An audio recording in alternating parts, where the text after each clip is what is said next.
Hi friends, welcome back to my channel. ഇന്നൊരു പുതിയൊരു informative ആയിട്ടുള്ള വീഡിയോയുമായിട്ടാണ് വന്നിരിക്കുന്നത്. ഇന്ന് നമ്മൾ പരിചയപ്പെടാൻ പോകുന്നത് ഇന്ത്യയിലെ പോസ്റ്റ് ഓഫീസുകളിലേക്ക് നിരവധി ഒഴിവുകളാണ് വന്നിരിക്കുന്നത്. ഇതിലേക്ക് അപേക്ഷിക്കേണ്ട വിദ്യാഭ്യാസ യോഗ്യത, പ്രായപരിധി, അപേക്ഷിക്കേണ്ട രീതി, അപേക്ഷിക്കാനുള്ള ഫീസ്, ഇതിൻ്റെ ശമ്പളം, അതുപോലെ ഏതൊക്കെ തസ്തികയിലേക്കാണ് വേക്കൻസികൾ വന്നിരിക്കുന്നത്, അതുപോലെ ഇതുമായി ബന്ധപ്പെട്ട എല്ലാ കാര്യങ്ങളും ഈ വീഡിയോയിലൂടെ നമുക്ക് പരിചയപ്പെടാം. ഈ വീഡിയോ ആളുകൾക്ക് ഉപകാരപ്പെടുന്ന ഒരു വീഡിയോ ആണ്. അതുകൊണ്ട് തന്നെ മാക്സിമം ഇത് എത്തിച്ചേരാൻ വേണ്ടി ഈ വീഡിയോ ആദ്യം തന്നെ ലൈക്ക് ചെയ്തതിന് ശേഷം മാത്രം കാണുക. അതുപോലെ എൻ്റെ ചാനൽ ആദ്യമായിട്ട് കാണുന്നവരാണെങ്കിൽ ഒന്ന് സബ്സ്ക്രൈബ് ചെയ്യുക. കൂടാതെ തൊട്ടടുത്ത് കാണുന്ന ബെല്ലൈക്കൺ കൂടി ഒന്ന് എനേബിൾ ചെയ്യുക. ഇനി നമുക്ക് വീഡിയോയുടെ വിശദാംശങ്ങളിലേക്ക് പോകാം. ഇന്ത്യയിലെ വിവിധ പോസ്റ്റ് ഓഫീസുകളിൽ ജോലി നേടാൻ ആഗ്രഹിക്കുന്നവർക്ക് ഒരു സുവർണാവസരമാണ് വന്നിരിക്കുന്നത്. പോസ്റ്റ്മാൻ, പോസ്റ്റ് മാസ്റ്റർ തസ്തികയിലേക്കാണ് ഇപ്പോൾ നിയമനം നടത്തുന്നത്. മിനിമം 10ാം ക്ലാസ് യോഗ്യതയുള്ളവർക്ക് പരീക്ഷയില്ലാതെ ഇന്ത്യയിലെ പോസ്റ്റ് ഓഫീസുകളിൽ ജോലി നേടാനാണ് അവസരം വന്നിരിക്കുന്നത്.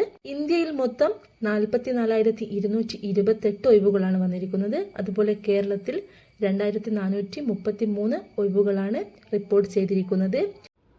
ഈ ഒരു തസ്തികയിലേക്ക് ഓൺലൈനായിട്ട് അപേക്ഷിക്കാവുന്നതാണ്. ജൂലൈ 15 മുതൽ ഓഗസ്റ്റ് 5 വരെയാണ് അപേക്ഷകൾ അയക്കാൻ സാധിക്കുക.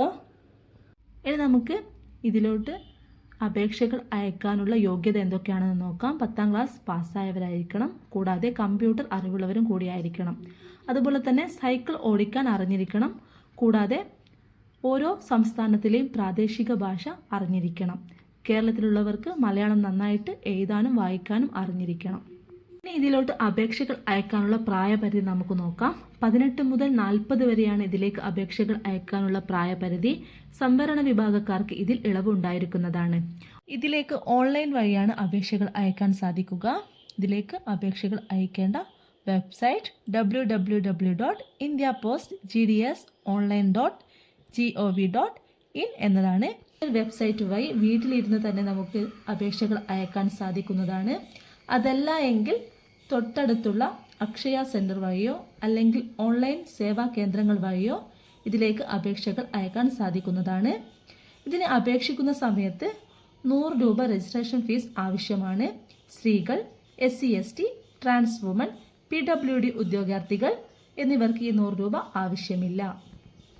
ഇതിന് അപേക്ഷ അയച്ചതിനു ശേഷം അപേക്ഷിച്ച ഫോം ഡൗൺലോഡ് ചെയ്ത് പ്രിൻ്റ് എടുത്ത് സൂക്ഷിക്കേണ്ടതാണ്.